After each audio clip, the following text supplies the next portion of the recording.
And today's self-help video. How to beat bipolarism by drinking and fornicating like there's no tomorrow. But before that, how to save your rechargeable batteries. Before we even start, I am not an expert. I do not claim to be. Anybody who says different, either been paid or is beside his mind. Now, this little trick came to me a couple of years ago. These are standard rechargeable batteries. These two, because it's Christmas at the moment, came out of a Christmas ornament that had been in storage for over a year. Obviously, what happens, you try to power it on, there's no juice in these. So, your next thing is, you try to charge them. But if you do, something like this will happen. Now, I'm going to take these two, which I haven't tested yet. You put them in your modern GP charger and whatnot, and that works. This will happen. The charger is telling you that the batteries in here are bad and that they cannot be used anymore. So, okay, fair enough. But we all know technology lies, so let's try a more advanced charger. This one is an Olight, used to charge these things, lithium-ion batteries or lithium polymer. This is an 186. So let's use the same battery that the other charger said was useless.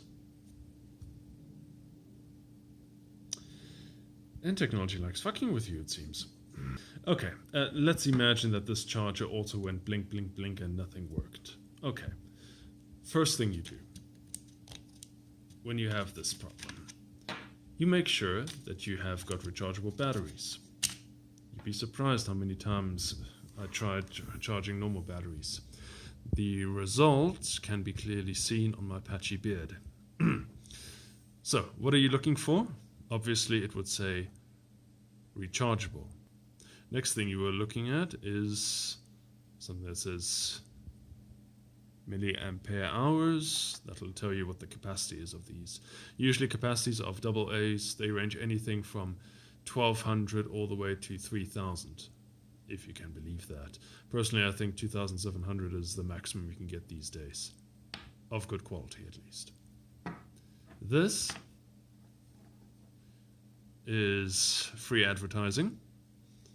And this is an alkaline battery. Mind. Do not recharge, do not dispose, do not smoke, do not ingest. So, alkaline battery cannot be recharged. What else do you need to know? If your battery is bad, check what it is. Look for this little wording here. NIMH. Now that does not mean National Institute of Mental Health. That means nickel metal. Well, it's the golden standard of rechargeables. It's basically the base. Lithium-ion batteries like those are the new standard. These things even power the Tesla cars. So if Elon Musk can't find anything better or invent anything better, you know where we stand in terms of technology. Right. If it says NiCd, that's nickel cadmium. Those batteries are no longer in circulation, so if they are, you got schneid in a big way. Throw those out. Best is bury them in the forest along where you buried your microwave and your radioactive materials. Dispose responsibly, children. Okay, so you have these two batteries. They're probably drained all the way. That's why most chargers cannot recharge them, or they'll tell you, look, this thing's not charging, I'm not going to chance it, it might explode, get rid of it. Okay, fine, fair enough. Again, we made sure it's a rechargeable battery, NIMH is on it, it's got 2700 milliamp hour. Okay, next important thing, check for any visible damages. Is the cap on here? Is there any black material soaking through? Is it leaking? Is the packaging damaged? Is there any sort of corrosion anywhere? If there is, you know what? Trust the charger, throw it out. But if there's not, this is where the trick works. The point of this thing is we have to give these things a kick to start. And the easiest way to do that is if you have an old charger, like this old, what is it with the free advertising? this old charger. Now, this thing, it doesn't have the whole cleverness or IQ of the more modern charger. All what this thing knows is battery inserted, power up. And it takes it to such a degree that it doesn't tell you when the battery has actually finished charging. You could leave this in for a week and the lights will still be glowing. So be aware of that. But we don't need that much. All what we need to do is put these in here, make sure the light goes on when you plug it in, and leave them to 5 to 10 minutes. Usually this will restore the battery and wake it up again. You can then take them out and put them in your fancy charger, where they will begin charging. That's it. That's how you wake these things up.